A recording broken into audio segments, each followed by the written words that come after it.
আসসালামু আলাইকুম। ইনশাআল্লাহ আশা করি সবাই ভালো আছেন। আলহামদুলিল্লাহ আমিও ভালো আছি। যেখান থেকে আমার ভিডিওটি দেখছেন সবাইকে অসংখ্য ধন্যবাদ ও সর্বতি ভালোবাসা রইল।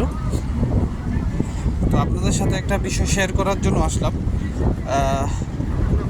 সেটা হচ্ছে যে আমি লাস্ট দুদিন কিন্তু কোনো ভিডিও আপলোড করতে পারি নাই। তো যার কারণে আমি এই বিষয়গুলো বলতে পারি নাই। তো আপনারা সকলেই মিলে হয়তো বা আগামী 25 তারিখে একটা আন্দোলন বা কর্মসূচি করার তারিখ নির্ধারণ করছেন বা ডিসিশন নিয়েছেন। তো এখন কথা হচ্ছে এই যে ডিসিশনটা নিছেন, অনেকেই বলতেছেন এটার বিরোধিতা মানে আমি করতেছি না। দেখেন, আমি বিরোধিতা করি না, কিন্তু আমি এটাকে সাপোর্ট দিব না। আমি এটাকে সাপোর্ট দিই না। এটা সম্পূর্ণ আপনাদের ব্যক্তিগত ব্যাপার, ঠিক আছে? কিন্তু আপনাদের সুবিধার জন্য এই জিনিসটা আমি শেয়ার করতেছি, যাতে সবাই জানে। সবার মাঝে আমি শেয়ার করতেছি আপনাদের সুবিধার জন্য, কিন্তু আমি আপনাদেরকে সাপোর্ট দিতেছি না। পাশে আছি এভাবেই, কিন্তু আমি আপনাদেরকে সাপোর্ট দিতে পারুম না।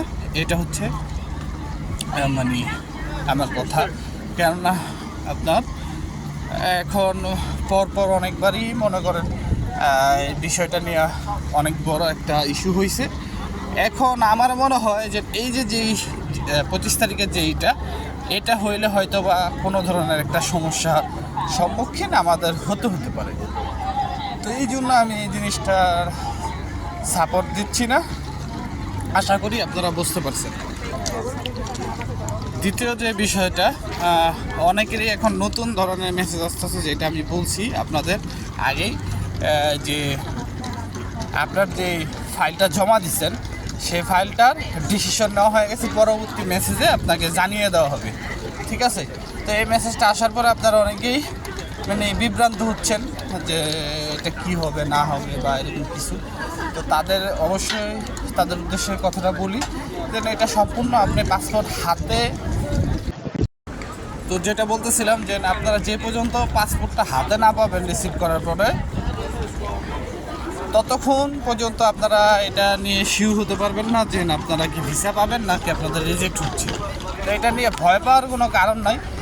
আমার যতটুকু মনে হয় যে আপনারা ভিসা পাবেন, কারণ এরকমটাই পাচ্ছে। তবে 2025 সালের 9 তারিখও কিন্তু রিজেক্ট করা হয়েছে, যেহেতু ওয়েব ফর্মের মাধ্যমেও কিন্তু অ্যাপয়েন্টমেন্ট পাইছিল, ঠিক আছে, রোম শহরের।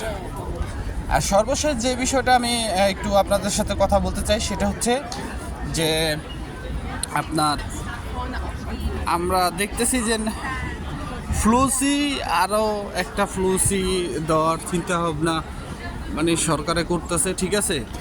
যে আপনার 2028 সাল